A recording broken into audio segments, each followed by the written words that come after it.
ZIZ Evening Newscast, weekdays at 7 p.m.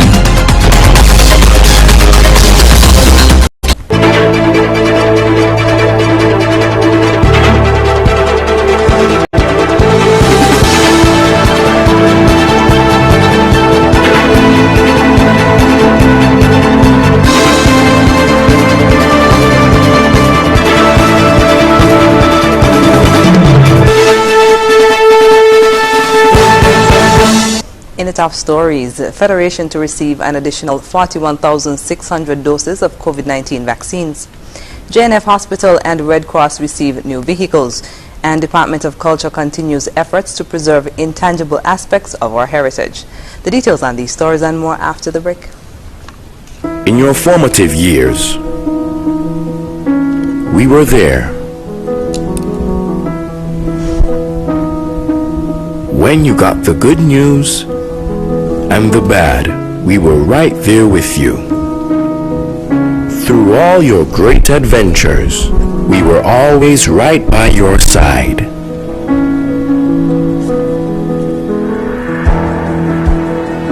Now that life has thrown us a curveball, we are still here. And as we navigate this difficult period, the SKCCU will continue to be there for you and your family to help you through. We will assist you in safely and efficiently accessing your funds through our digital platforms, online banking, mobile banking, ATMs, and even our drive-through services.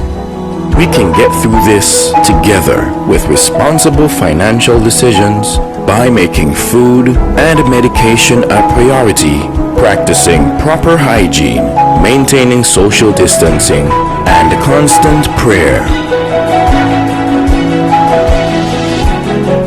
We're here for you. We're still here. We will get through this together. SKCCU will continue to be your financial partner for life. Ease the squeeze with Digicel. Win $1,000 in groceries monthly. Get your chance when you activate any Digicel Prime bundle, pay your bill in full, sign up for a new postpaid or home entertainment package, or simply just join the Digicel family. It's that simple.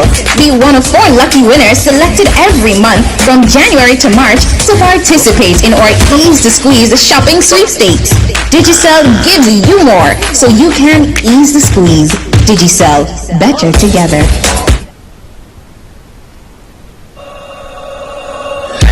Without limits, happy, free. The skin you're in with no apology.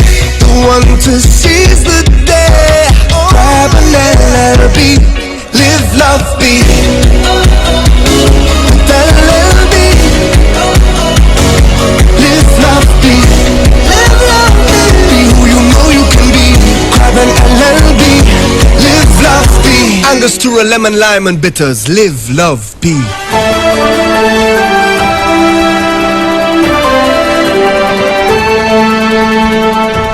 Hello and welcome to the ZIZ Channel 5 newscast. I'm Caleb Barrage. The government's COVID-19 program will be ramped up over the next several weeks as more doses of the AstraZeneca vaccine are expected to arrive in the Federation this month and in March. Prime Minister Dr. The Honorable Timothy Harris, who was the second person in St. Kitts and Nevis to be administered the vaccine, said the Federation will receive more than 41,000 doses of the vaccine shortly. The Prime Minister was speaking on Tuesday's edition of Leadership Matters. In anticipation of the highest voluntary acceptance of the COVID-19 vaccine in modern times, my government has over 41,600 doses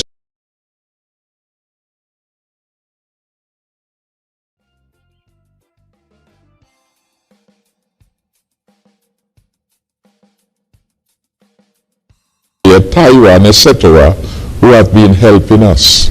Dr. Harris further explained that the OECS Commission has made charter flight arrangements to bring 125,000 doses of the vaccine by the most direct route from India to St. Lucia, where individual distribution will be made via Regional Security System RSS. I was informed this evening that the expected arrival of the charter is on or about February 26, 2021. The expectation is that the RSS plane will be in St. Lucia, awaiting the arrival of the charter plane coming from India. The cost of the charter is US $250,000, or just about $680,000. This cost will be met by the Eastern Caribbean Central Bank. I have, as chairman of the ECCB Monetary Council, advised Governor Antoine to release the funds with the approval of members of the Monetary Council. The 41,600 doses of vaccine St. Kitts and Nevis will receive will be in addition to the 2,000 doses the Federation has previously obtained. The Ministry of Health and the Red Cross Society were the recipients of a fully outfitted ambulance and a bus through the collaborative efforts of USAID and the International Federation of Red Cross and Red Crescent Society. Health and other government officials gathered at a ceremony on Wednesday to facilitate the official handing over of the vehicles to the government and people of St. Kitts and Nevis. In thanking the USAID and the Red Cross Society, Minister of Health, Honorable Akila Barron-Nisbet, said an effective emergency medical service that involves rapid emergency response is critical within any good healthcare system. We are so very grateful for your commitment. The receipt of this new ambulance in particular is very timely and very much important to and for the Ministry of Health, as no doubt it is to the people of St. Kitts, because such an addition to the existing fleet of ambulances ensures that there is an adequate first respondent mechanism to respond to medical emergencies nationwide. About virus prevention. Giving an overview of the project, Director General of the St. Kitts and Nevis Red Cross Society, Hester Rollins, said the pandemic has shown the importance of collaboration. The global pandemic has also demonstrated the need for governments and non-profit organizations to closely collaborate, to pool the scarce and finite resources to combat the effects of this debilitating pandemic. This official ceremony is evidence of such collaboration, whereby USAID has funded the procurement of these vehicles to IFRC and is gifting the continued commitment of the United States of America in the fight against COVID-19. We are committed to helping those in the Eastern Caribbean. Throughout the pandemic, the United States has worked with organizations like the International Federation of the Red Cross, UNICEF, and POW to provide much-needed pandemic response assistance to St. Kitts and Nevis and the region. We are in this together, and together we will rise to overcome the challenges presented by this pandemic. We know that these donations will help you to continue your model management of COVID-19 for the benefit of the people of St. Kitts and Nevis. Minister Barron-Nisbet said the donation of this new ambulance allows the Ministry of Health the ability to now have an ambulance stationed both at the Mary Charles Hospital in Molyneux and the Pogson Hospital in Sandy Point. The Department of Culture is moving ahead with efforts to preserve practices and traditions that make up the culture of the Federation through its Intangible Cultural Heritage Project. According to lead focal point for the project in St. Kitts, Marlene Phillips, intangible culture is made up of processes, procedures, and the way things are done, such as cooking traditional foods and performing traditional folk arts. For more than a year, media teams have been working with persons who engage in these practices to record them for posterity to ensure the traditions don't die. An information session was held on Wednesday morning to show what has been collected so far, and Ms. Phillips explained that their efforts require significant input from the community. It's not St. Kitts Department of Culture or Nevis Cultural Development Foundation. We assist, we provide support to people in the community to keep it going. And that's basically what ICH is. It's the intangible part. We always see built heritage, we see the heritage sites, but we don't really think about the intangible part of our culture. We take it for granted, but it's the food that we eat every day. It's the food that our parents prepared for us that are cultural from the island that we grew up in. So we're very pleased with this project to build capacity to continue safeguarding it. In his feature address, Minister of Culture, Honorable John L. Powell, reinforced Ms. Phillips' point, noting that it was important to reach out to the communities that practice these traditions, which serve to strengthen our national identity. We have had teams, some 14 of them, going out into the communities to do research and interview you, the man at Phillips's village, the woman in Butlers, to gain much insight. Intangible cultural heritage does not give rise to questions of whether or not certain practices are specific to a culture. It contributes to social cohesion, encouraging a sense of identity and responsibility, which helps individuals to feel part of one or different communities and to feel part of a large culture. The seminar is part of a 2-year project to safeguard ICH in St. Kitts and Nevis, funded by UNESCO. In other national news, training for additional members of the Compliance and Quarantine Task Force got underway at the Police Training School on Monday. About 30 persons are participating in the 2-week training course. It is being held in collaboration with the Ministry of Health. Sessions will cover a variety of topics, including the Quarantine Act, customer service, report writing, giving evidence, self-defense and use of force, ethics in law enforcement, risk management, and managing quarantine sites. Force Personnel Officer Clifford Govaya explained to the participants that national security is the primary responsibility of the government and that it was part of the government's mandate to keep people safe. Commissioner of Police Hilroy Brandy explained that the intention was to eventually replace police officers, some of whom were still carrying out such duties, with civilians.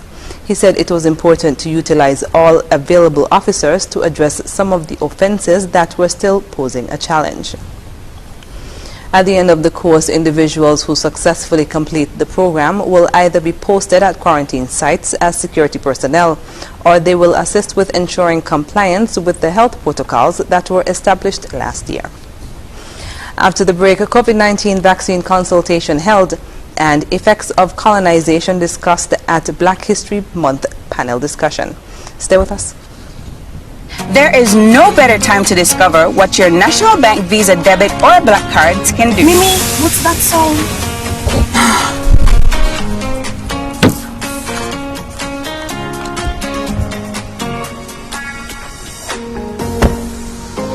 It can get you out of a pickle.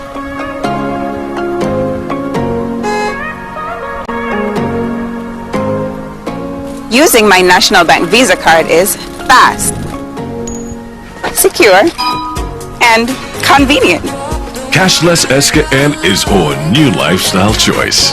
National Bank, always here. Horsford's Building and Nevis Centers are making lawn and garden easy! Come to Horsford's Building and Nevis Center now and get 25% off school-wide on our entire lawn and garden department. Yes! For the months of February and March, Horsford's Building Center and Nevis Center is making improving your lawn and garden easy. 25% off all garden supplies, garden equipment, garden accessories, including weed eaters, lawnmowers, and much more. Get 25% off all lawn and garden items happening now at Horsford's Building Center in St. Kitts and Nevis. Horsford's Building and Nevis Centers, making home improvement easy!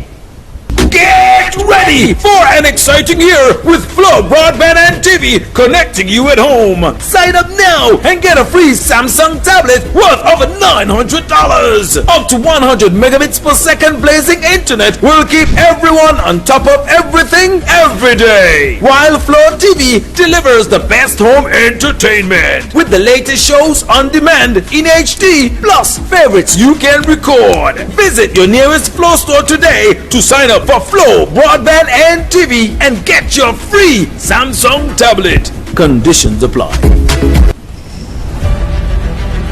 We are all essential in the fight against COVID-19. At COS, we're doing our part and we encourage you to stay at home, stay safe and shop online at www.shopcots.com. For added convenience, our COTS online customers will receive free delivery and get up to 20% off televisions, appliances, and homewares. Plus, if you shop with Ready Finance, You will pay nothing down for 60 days. Now, you can stay home, shop online, and save. Remember, do the essential.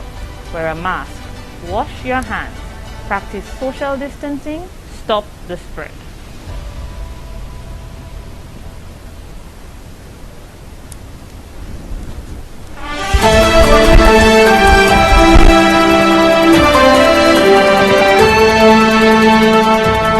Welcome back. As part of the National COVID-19 Vaccine Awareness Campaign, a consultation with various groups throughout society was held on Tuesday at Ross University. The goal of the event was to engage all of society and get the word out about the vaccine and the importance of vaccination. Among the presenters was Medical Chief of Staff at the JNF General Hospital, Dr. Cameron Wilkinson, who explained the nature of the vaccine, spoke about the various types of available COVID-19 vaccines, and impressed on the gathering that these vaccines are safe. He said there are hundreds of trials conducted to ensure safety before any vaccine is administered to a human. In the pre-clinical trial, that is in the animal models, there are over 200 trials going on right now. And basically, if we're starting with over 200 vaccine trials, and only about 5-6... About how quickly the vaccine was developed. Because the powers that be realized that the only how we're going to get out of this pandemic is through a vaccine, they pumped billions of dollars into the development of the vaccine. And also with the advance in technology, that is why we saw the emergence of the vaccines within a year. But it was not because of any shortcuts. Among the participants were representatives from the Chamber of Industry and Commerce, Evangelical Association, Rotary Clubs, and other community groups. As Black History Month continues, the St. Kitts Nevis National Reparations Committee hosted a Black History Month panel discussion earlier this week, guided by the topic, European colonization has shaped the lives of descendants of enslaved Africans. A look at how reparations will reshape lives. The panel was made up of Dr. Ahmed Reed, Reverend P. Alistair Rollins, Delroy Ras Iroy Pinney, and Mrs. Antoinette Frederick Armstrong. In presenting on the area of culture, Ras Iroy agreed that European colonization has shaped the lives of descendants of enslaved Africans. Basic way of life, we would have seen a shift from the cultures. We have seen a shift from vegetable farming. We would have seen it gravitating more to a monoculture, one type of crop. We would have seen the European colonization affecting the culture of our people when it comes to our language, our medicine, our education system, you know. Everything about us as an African people would have had a serious impact by colonization. Associate Professor in Caribbean History, Dr. Ahmed Reed, said there has been no acknowledgement of how colonialism has affected the Caribbean. He said CARICOM's plan for reparatory justice seeks to address this. The continuing harm of colonialism must be fully addressed if Caribbean people are to enjoy their right to development. It is for this reason that CARICOM has put forward its 10-point plan for reparatory justice, which is aimed at repairing the harmful damages caused by European colonialism. As a conceptual framework, it will harness and strengthen the region's human and social capital and promote economic growth. St. Kitts and Nevis and the people of the Caribbean deserve The this. Black History Month panel discussion can be viewed in its entirety on ZIZ's YouTube channel. And finally, the local scene, religious denominations and constituents of the St. Anne's community have been invited to a parish meeting set for Thursday, February 25th at 5 p.m. at the Sandy Point Community Center in an effort to sensitize them on the official utilization of the public cemetery at Farms Estate. St. Christopher and Nevis Chapter 9.07 of the Cemeteries Act declared in 2014 a certain portion of lands located at Farms Estate in the parish of St. Anne's to be a public cemetery. Honorable Sean Richards, parliamentary representative for Sandy Point, has sought the assistance of the Ministry of Ecclesiastical Affairs to have the land allocated for burial be effectively and officially utilized. Coming up in regional news, no set date for Jamaica to receive COVID-19 vaccines. We'll tell you more when we come back. Power up in February at Hortsford's Value Mart IGA. Yes, in February, we are giving you 3 ways to power up. 1.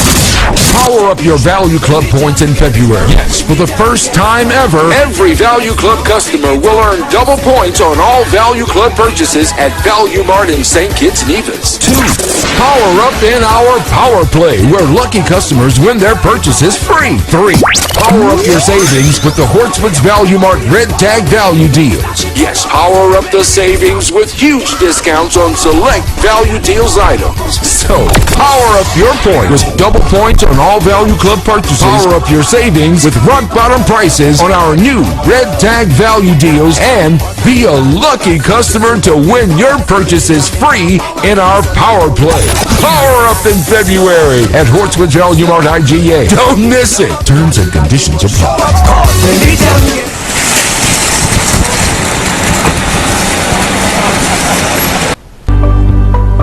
There's nothing good about jail. I don't want to be here. My father told me that as far as he was concerned, I could stay in the home forever.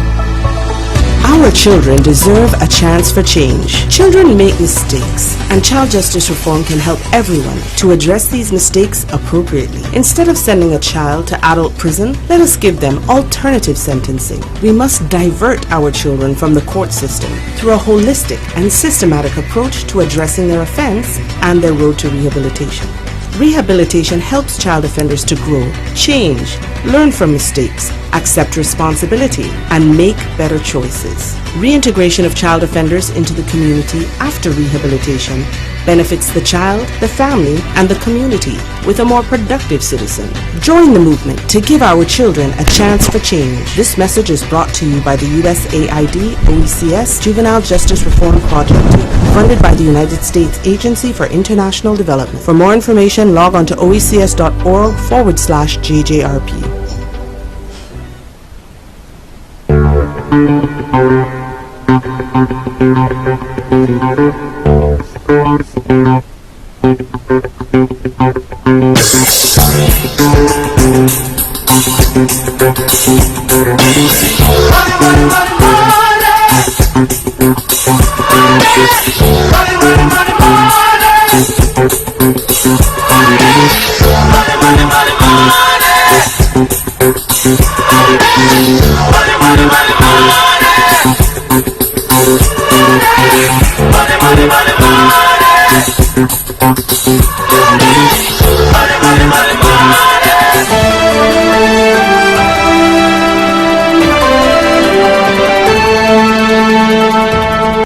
And we're moving now to news on the regional scene.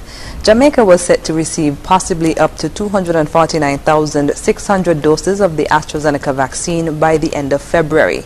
However, with the month nearing an end, there lies uncertainty about the date for the arrival of the vaccines.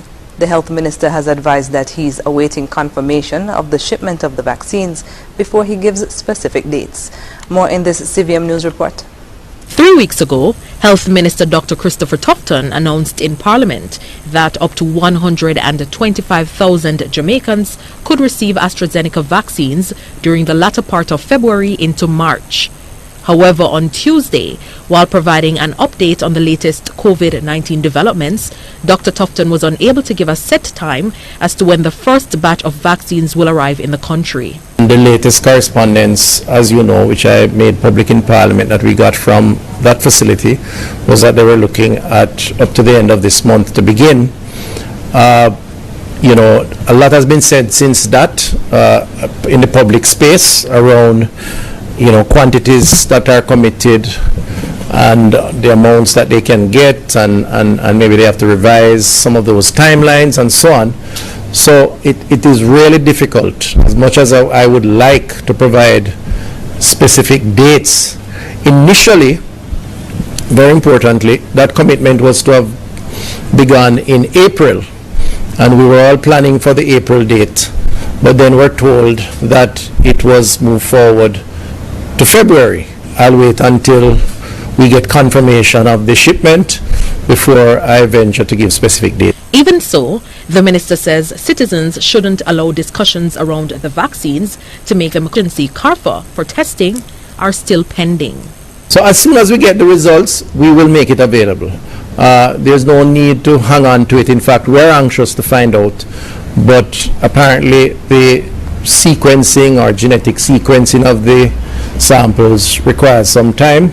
We're waiting until we get the information. Now back to the matter of when the COVID-19 vaccines will arrive. To address the COVID-19 pandemic. The timeline for the achievement of herd immunity, she contended, is uncertain due to the slow pace at which the government is procuring its own vaccines. More from Tamika Rodney. At Monday's 2021 budget debate, Shadow Health Minister Dr. Karen Cummins, while singing praises to the APNU-AFC for its COVID-19 response interventions made while in office, submitted that Guyanese are witnessing poor handling of the COVID-19 crisis by the PPPC government. She asserted that the government's lackluster procurement of COVID-19 vaccines has resulted in other countries in the region receiving more vaccine donations than Guyana. Unlike Barbados and other sister CARICOM countries who would have already received 100,000 vaccines supplied, we agreed to more or less borrow and was happy to receive handouts to assist our populace. Of course, the Guyanese are glad that COVAX, the global mechanism, will facilitate the delivery of vaccines to countries such as ours. Herd immunity, the anticipated end to the COVID-19 outbreak locally, requires at least 80% of the population being immunized with 2 doses of a COVID-19 vaccine. However, this significant milestone may not be achieved anytime soon, according to Dr. Cummins. To achieve herd immunity, 70 to 90% of the population is expected to be immunized. But with the slow pace and the trickling of the vaccine to this country, the Guyanese populace wonders if herd immunity, whether natural or vaccine-induced, will be possible in the near future. To date, Guyana has received just 3,000 doses of the AstraZeneca vaccine, a donation made by the government of Barbados. The vaccines have so far been administered to more than 1,800 frontline healthcare providers. An additional 20,000 doses of the Sinopharm Chinese vaccine is expected to arrive in Guyana in March. COVAX has also pledged 104,000 doses of the AstraZeneca vaccine to Guyana, with expected delivery also in March. The government has also initiated talks with the African Union for the procurement for a further 149,000 doses of a COVID-19 vaccine. It was further argued by Dr. Cummins that during her party's reign, the number of COVID-19 deaths were kept to a minimum of 2-digit numbers. We know when COVID came to Guyana, after months, how many tests were being done per day, how many were done in months. 20 or just over 20. Persons were dying with symptoms when doctors request for COVID sample tests to be done. No, just bury them. How could we say that we had the real figures? Tamika Rodney reporting for the HGP Nightly News. Coming up, Asian countries set for COVID-19 vaccination drives. We'll tell you more when we come back.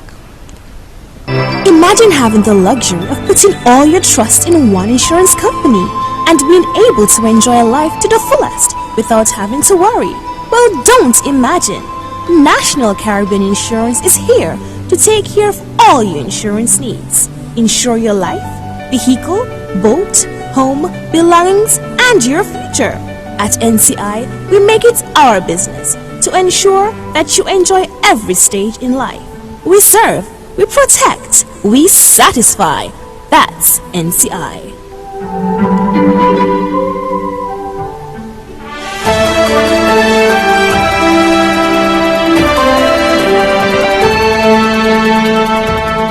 Welcome back. Malaysia is the latest country in Southeast Asia to start its COVID-19 vaccination drive, with Prime Minister Muhyiddin Yassin the first to receive a shot. Earlier, Vietnam received more than 100,000 doses of the AstraZeneca vaccine ahead of its planned rollout next month. Both countries have been praised for being among the best performers in Southeast Asia for containing the virus, while others like Indonesia and the Philippines have struggled. Al Jazeera's Jessica Washington reports.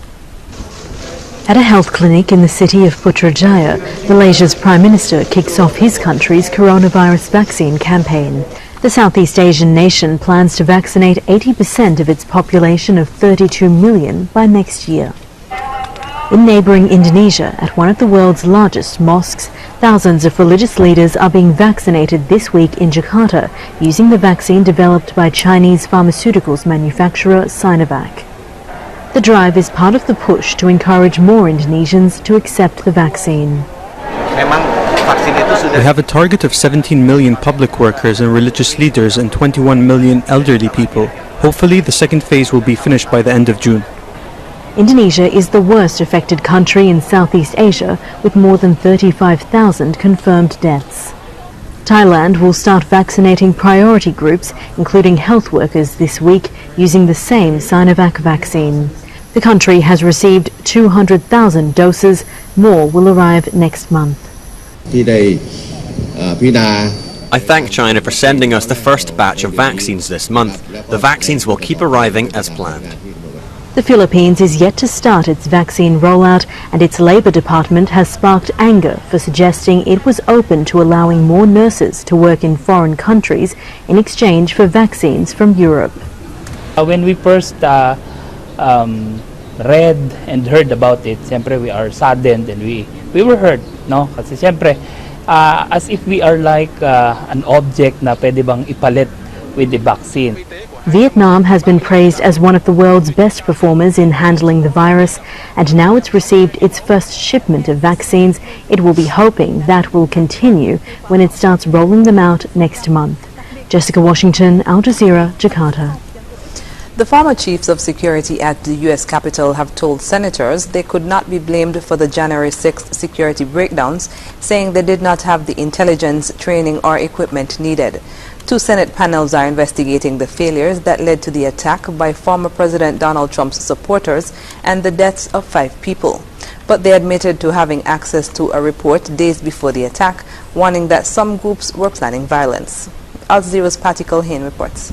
How could this happen? America's symbol of democracy overtaken by an angry mob. The Capitol Police overwhelmed. Reinforcements would not arrive for hours. These 3 men were in charge of security, but before 2 Senate committees basically said it wasn't their fault. A clear lack of accurate and complete intelligence across several federal agencies contributed to this event, and not poor planning by the United States Capitol Police. Every Capitol Police daily intelligence report between January 4 and January 6th, including on January 6th, forecast the chance of civil disobedience or arrest during the protests as remote to improbable. They blamed federal agencies for not knowing what was planned. An FBI memo warning of quoting here indicated that members of the Proud Boys, white supremacist groups, Antifa, and other extremist groups were expected to participate in the January 6th event, and they may be inclined to become violent. How much more intelligence do we need than that? They insisted they moved the perimeter back as a result, but it was poorly guarded, and the fence a temporary bike rack. Asked about when they called for the National Guard before and during the riot, they pointed fingers. My recollection was at 1:09, while I was sitting in the command center watching things rapidly deteriorate, I made a phone call. The phone call was made in the presence of, I believe, both my assistant chiefs and possibly my general counsel, at which time I made the initial request that we need to activate the National Guard. The situation's bad on the West Front. I followed up at 1:22 to check on the status of the request. Senator, from my recollection, I did not receive a request for approval for National Guard until shortly after 2 p.m. And the former chief of the Capitol Police defended his actions, saying they couldn't have been prepared for this.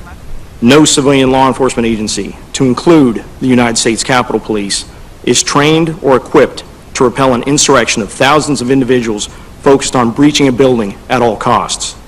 Many senators expressed concern at that, saying that is exactly what police here should be prepared for. Now, this was just the first hearing. Up next, members of the Department of Defense and the FBI will be here to explain what they did, what they didn't do, and why. Patty Culhane, Al Jazeera, Washington. Up next in sports, we have the latest results in the Development Bank basketball finals, and England fall to India in the third test. Stay with us. Imagine having the luxury of putting all your trust in one insurance company and being able to enjoy life to the fullest without having to worry. Well, don't imagine. National Caribbean Insurance is here to take care of all your insurance needs. Insure your life, vehicle, boat, home, belongings, and your future. At NCI, we make it our business to ensure that you enjoy every stage in life. We serve, we protect, we satisfy. That's NCI.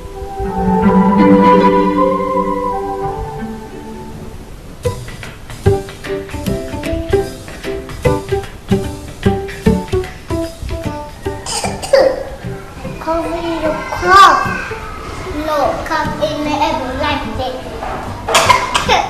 The coronavirus is bad. So there is one thing we can do. Wash your hands, wash your hands, wash your hands.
Wash your hands, wash your hands, wash your hands.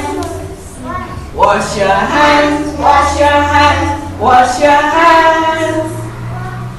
To keep away the flu, there is one thing we must do. Wash our hands, wash our hands, wash our hands.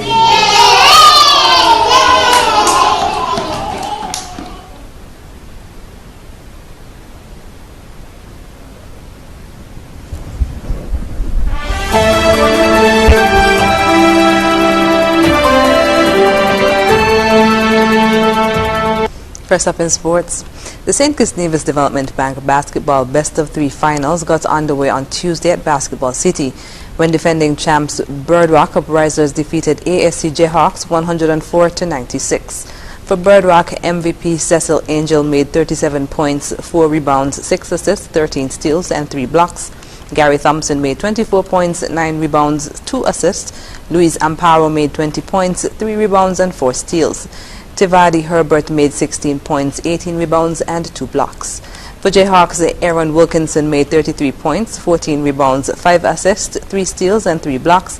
Zendai Richards made 27 points, 20 rebounds, 7 assists, 3 steals, and 2 blocks. And Makimba Fai made 14 points, 18 rebounds, and 4 assists. The finals continue on Thursday at 7 p.m. with a must-win for Jayhawks. England put in a feeble batting display to crumble the 112 all-out at the hands of a dominant India on the first day of the third test in Ahmedabad. The tourists completely surrendered the advantage of winning the toss in the day-night test, succumbing to left-arm spinner Aksar Patel's 6-38. Zach Crawley, returning after missing the first 2 tests with a wrist injury, made an attractive 53, as many runs as his teammates combined. Crawley was the second batsman to fall in a collapse of 4 wickets for 9 runs, part of an overall slide of the last 8, falling for 38. And that's it for sports. When we come back, we'll have another look at the stories that made the headlines. To avoid getting the coronavirus, Remember to wash your hands thoroughly and frequently before and after preparing food, after using the toilet or changing a diaper for a baby, sick person, or the elderly, after blowing your nose, and after leaving large gatherings or moving away from persons who appear ill. Encourage others to wash their hands and also use an alcohol-based hand sanitizer of 60 to 70% solution. Stay away from events having large gatherings of people. You can expose yourself to more possible infections in large groups. Also, avoid sharing cutlery, cups, glassware, etc. with others. Viruses can linger on these items and may be transferred this way. Avoid shaking and holding hands, and hugging or keeping an infected person in close proximity. This is a message from the Ministry of Health and the National Emergency Management Agency, NEMA.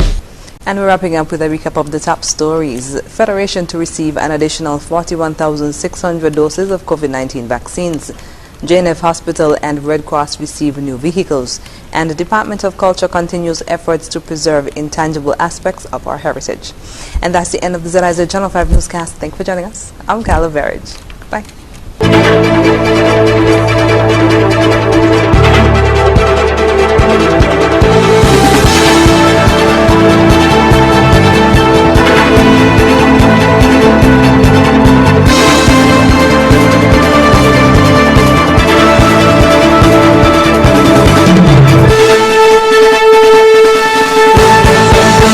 Is giving one. Smart Electronics is giving you the best deals you can ever imagine. From January 1st until April 30th, you will get the best deals in the entire federation. Plus, that's not all. Get extra special